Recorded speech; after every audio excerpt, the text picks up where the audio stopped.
Hey, what's up YouTube? Tom here, Birds Blades.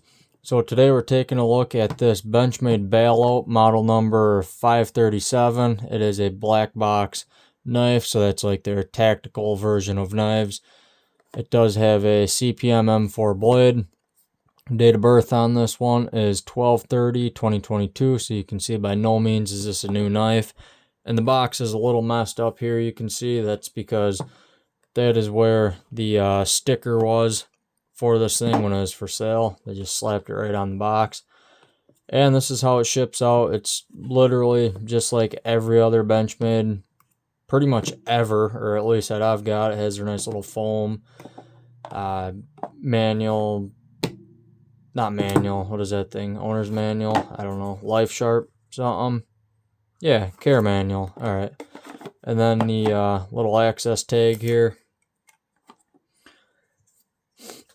I have pulled this knife out and carried it a little bit, so it's not like brand new anymore. I mean, it is still new. I've never really cut nothing with it or beat it up or abused it yet, so it is still pretty new. You can see it's in like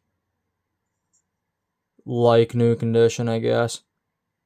I just couldn't refuse or couldn't resist, and I just had to carry this thing before I made a video on it. I peckin' love this knife. This thing is so cool. It fires right open, drop shut, just kind of like every other access lock, I guess, but it's such a slim, small, lightweight knife that I feel like you can still kind of use for work and it'll be fine. Now, to kick it off with some specs on this thing, this is a Benchmade bailout model number 537. It's their black box, coming in on Benchmade's website at $300, right on the nose. Overall length on this thing from tip to butt, or I guess tip to tip, since there's a glass breaker back here, it is 8.09 inches.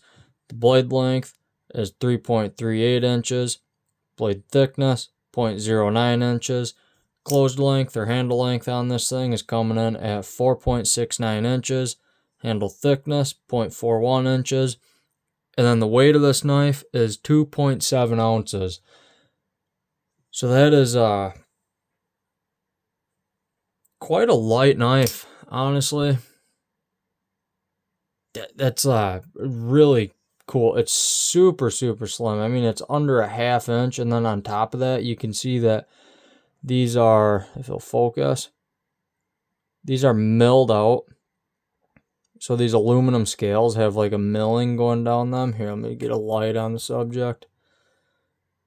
Watch your eyes, I guess. There you go. You can see that internal milling on the already really lightweight aluminum scales. So it's just super light. Ergos on this thing are pretty good. Not great, pretty good. I don't know. I don't hate them. It's you could cut some stuff with it. But ergonomic perfection for me is Spyderco Paramilitary 2, which I have right here. Comparison knife time, I guess. Spyderco Para 2 right there. So you can see these things are not similar in any way at all. Handle length actually looks about spot on, honestly. Blade length also looks pretty good. Okay, maybe these things are a little bit more comparable than I thought. It is thinner than the Spyderco Paramilitary 2. Blade stock is quite a bit thinner on the Benchmade than on the Spyderco. And it is a lot lighter of a knife. I guess another comparison, sticking with the same brand here, would be this Benchmade 710 McHenry & Williams. That is my current everyday carry knife. You can see the thing kind of gets dwarfed by the Benchmade 710. Quite a bit bigger on the handle, quite a bit bigger on the blade. You got MagnaCut, M4. Both are great steels, actually. I personally probably would say I like M4 better than MagnaCut. You can see just how overbuilt the 710 is with that comparison. But yeah, personally, I would say I like M4 a little bit better than MagnaCut. MagnaCut, to me, it's a really good steel, but I have edge retention issues with it, which sounds kind of weird. Maybe it's the knives that I've had in MagnaCut, which have been mainly Leatherman Arcs and then a few Benchmades, but I just haven't had good luck with it. And I have had good luck with M4. Overall, though, fit and finish on this knife is fantastic. You can see there is a little bit of like lint and stuff down in these screws because I did carry this. This is running on the older style Omega springs. By that I mean Benchmade, with the release of the 710, they swapped over to these flattened Omega springs. If I can get you in there, you can see how the Omega springs are flattened and they're inset and the liner's not in the handle scales, whereas the older style is set into the handle scales, not the liner, and then they're also rounded off. I don't know, apparently they're a little bit weaker than their new ones. I've never had an issue with Benchmade's Omega springs, so it doesn't really bother me one way or the next. But I will say, though, actually, that it is a much more linear pull on the flattened off springs. You can see there, it's like, if I get off the blade, it pulls straight back. It doesn't try to bind or anything. I don't know if this one does it. A little bit, yeah. So you can see there when I pull, it does kind of twist and then pull. Not a huge deal, but you do notice it actually when you're using the knife. I didn't really actually even notice it until I started carrying this knife. And it's not as linear. You can see how you can, I don't know, just a small light complaint, but realistically not a huge deal. You can see the aluminum handle scales on this thing have kind of this like raised diamond pyramid sort of pattern to them, which offers quite a bit of grip. Not a too much grip where you're going to be cutting your hand apart, but enough, I guess. And it does look really cool. I believe this is the only variant of the bailout that has this aluminum handle scales on it, which I think these were called Woodland Green aluminum handle scales or something on their website. I'm not too sure. They are aluminum with lightning cuts. You got you do have a lanyard hole. It's not in the scales, but it's on your little glass break, whatever you want to call that thing. Pommel.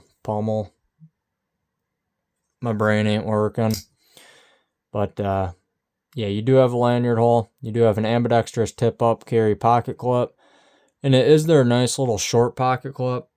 I say that kind of sarcastically because I do not like this pocket clip. I like their much longer pocket clip, but I don't know. Some people like this one, so that's alright.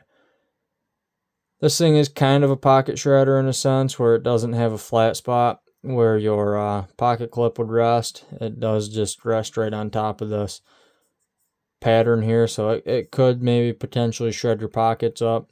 I don't know, only time will tell. This does have an M4 steel blade, like I was saying, with a, I believe it has charcoal gray Cerakote, I think is what they called it. It's super hard to see the Benchmade logo on this thing. On camera anyway. Naked eye, it's a little bit easier. And back here you can see M4. It is a Tonto. Nice and sharp. Pretty thick tip. The grinds on this tip here are not symmetrical. If it'll focus. You can see that tip is not completely centered. Again, not a huge deal. It's kind of nitpicky stuff, but for $300 you kind of want I don't know, I kind of want a centered tip on my blade anyway. That way when you go to resharpen it, you don't have to mess about finding angles and stuff that you're at. You can just set it at your fixed 25-degree angle or whatever you run on your knives and just sharpen it out, which I guess you still could do, but yeah, I don't know. It's kind of a really cool knife. Action's really smooth. Ergos on it are decent, not great. No jimping anywhere. Well, actually, that's a lie. There's a jimping up here, but it's inset. You can see how it's inset down in the liners, or in the scales, I guess. So, like, I don't think it's really doing much. It's there, though, I guess. You definitely can slide right off that jimping. So this is a really cool knife, though. They do make cheaper variants of it, which don't have aluminum or M4 on the blade steel. But this is the one that I got, and I'm pleased with my pickup. I really like it. It's kind of a cool little addition to my collection. I don't think this is going to be a work knife for me. I think I'll probably just kind of tuck this one in the box, throw it down in my drawer, forget about it for a little bit, maybe make a few videos on it. I don't know. Otherwise, I might clean my lint off this thing and just turn around and sell it. I do like the knife, but I just don't think I would use this one. It's cool, but it's just not for me. But it is a cool knife. I don't know. I feel like I keep going back and forth on whether I like the thing or not. I think I only like it because of the tactical, like, sort of aesthetic that it has and the hype around the knife, I guess. Anyway, short little video, kind of all over the place. If you like this video, leave a like, comment down below what you'd like to see me do next. And until next time, thanks for watching. Have a good one.